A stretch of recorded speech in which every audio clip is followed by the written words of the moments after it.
আসসালামু আলাইকুম। পুরাতন কাপড় নবজাতকের জন্য কতটুকু নিরাপদ? একটি বাচ্চা জন্মের পর তার সবচাইতে বেশি প্রয়োজন হয় কাঁথার। আর এইখানেই আমরা যারা নবজাতকের বাবা-মা আছি, আমরা যে মারাত্মক ভুলটি করে থাকি, সেটি হলো নবজাতকের জন্য পুরাতন যেকোনো কাপড়, যেমন মায়ের শাড়ির অংশ বা বাবার লুঙ্গির এক টুকরো নিয়ে আদরের সোনামণিকে জড়িয়ে নিই। আচ্ছা, একবার চিন্তা করে দেখেছেন কি এই পুরাতন কাপড়গুলো আপনার নবজাতকের জন্য কতটুকু নিরাপদ হবে? আমরা কি চাইলে পারি না আমাদের নবজাতকের জন্য নতুন, নরম এবং তার শরীরের সাথে আরামদায়ক হয় এমন কাঁথাগুলো উপহার দিতে, যা তার শরীরের জন্য কোনো ক্ষতির কারণ হবে না?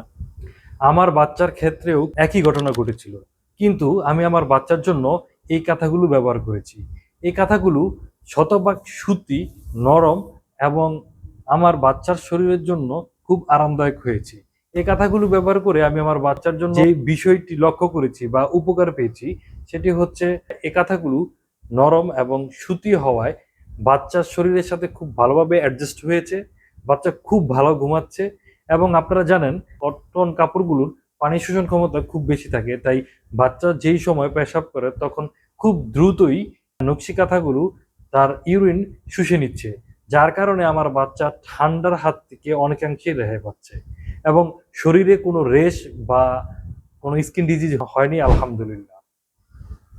এবং বাহ্যিক সৌন্দর্যের কথা যদি বলি, বিভিন্ন কালার এবং ডিজাইন হওয়ার কারণে যখন আমি আমার বাচ্চাকে নিয়ে বাইরে যাই অথবা বেড়াতে যাই, তখন আমি এই কাঁথাগুলোই ব্যবহার করি। কারণ এই কাঁথাগুলোতে আমার বাচ্চার বাহ্যিক সৌন্দর্য বর্ধিত করে। নবজাতকের জন্য পুরাতন কাপড় কতটা নিরাপদ তা কয়েকটি বিষয়ের উপর নির্ভর করে। তার মধ্যে অন্যতম হচ্ছে কাপড়ের অবস্থা। কাপড়ের অবস্থা যদি খুব ধুলাবালি যুক্ত, ছেঁড়া ফাটা এবং দাগযুক্ত হয়, তাহলে ওই পুরাতন কাপড়গুলো খুব ভালোভাবে পরিষ্কার করে তারপরে ব্যবহার করতে হবে। অনেক নিম্নমানের কাপড় তৈরির সময় ক্ষতিকারক রাসায়নিক ব্যবহার করা হয়, যা বাচ্চার শরীরের জন্য ক্ষতিকারক হতে পারে। কাপড়ের আকার বড় এবং ছোট দুটাই সমস্যা। কাপড়ের আকার যদি বড় হয় তাহলে আপনার বাচ্চা আটকে যেতে পারে এবং কাপড়ের আকার ছোট হলে ব্যবহার করতে অসুবিধা হতে পারে। আর এই পুরাতন কাপড়গুলো ব্যবহার করার কিছু উদ্দেশ্য থাকে। অনেক সময় বাচ্চার শুধুমাত্র ঘুমের সময় ব্যবহার করা হয়, আবার অনেক সময় নবজাতকের বাবা-মারা এটা সবসময় ব্যবহার করতে থাকেন। পরিবেশের উপর নির্ভর করে আবার কাপড়গুলোর ভিন্নতা থাকতে পারে। যেমন গরমের সময় আপনাকে পাতলা কাপড় ব্যবহার করতে হবে এবং শীতের সময় উষ্ণ কাপড় ব্যবহার করতে হবে। নবজাতকের জন্য পুরাতন কাপড় ব্যবহারে কিছু সতর্কতা অবলম্বন করতে হয়। পুরাতন কাপড়গুলো ধুলাবালি এবং দাগযুক্ত থাকলে তা খুব ভালোভাবে পরিষ্কার করে ব্যবহার করতে হবে। ধোয়ার সময় হালকা ও নিরাপদ ডিটারজেন্ট ব্যবহার করতে হবে এবং রোদে ভালোভাবে শুকাতে হবে। এই পুরাতন কাপড় বা পুরাতন কাপড়ের তৈরি কাঁথাগুলো ব্যবহার করার সময় বাচ্চার শরীরে যদি কোনো প্রতিক্রিয়া দেখা দেয়, তাহলে ব্যবহার করা বন্ধ করে দিতে হবে।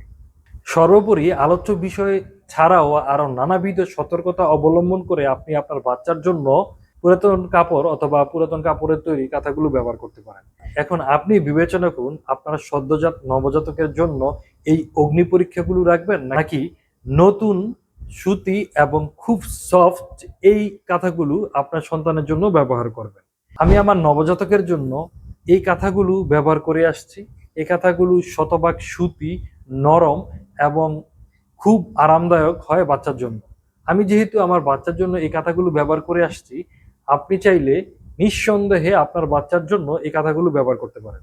আমাদের কাছে প্রায় ১০টি ভেরিয়েন্ট আছে। আপনারা ১০ কালারে ১০ ডিজাইনে ১০টি কাঁথা নিতে পারবেন। আমরা সাধারণত ২টি প্যাকেজে এই কাঁথাগুলো দিয়ে থাকি। ৫টির প্যাকেজ এবং ১০টির প্যাকেজ।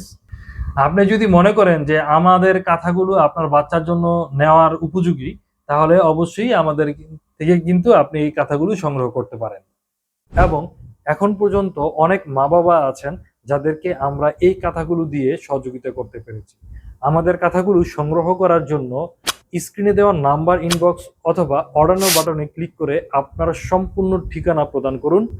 আমাদের কাঁথাগুলো অর্ডার করার জন্য একটি টাকাও পূর্বে পরিশোধ করতে হবে না। ডেলিভারি ম্যান কাঁথাগুলো আপনার হাতে পৌঁছানোর পরে আপনি মূল্য পরিশোধ করতে পারবেন।